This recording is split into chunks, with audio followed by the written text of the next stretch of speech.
Hello, I'm Vidya, your tutor. Let's learn a square and a cube together step by step.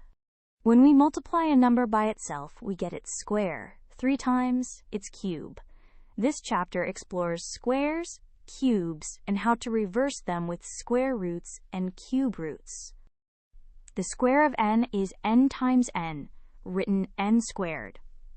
5 squared is 25. 12 squared is 144.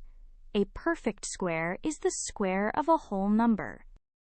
The square root reverses squaring.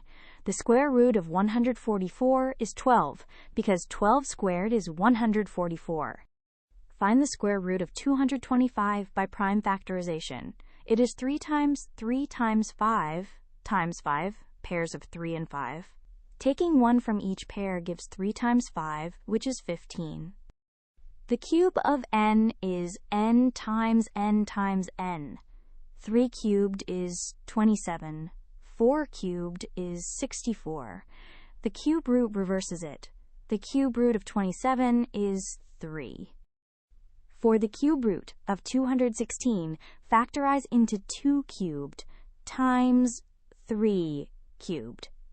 Taking 1 from each triple gives 2 times 3.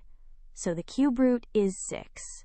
To recap, squaring and cubing repeat multiplication, square roots and cube roots reverse them, and prime factorization in pairs or triples is the reliable way to find them. Well done! Great work!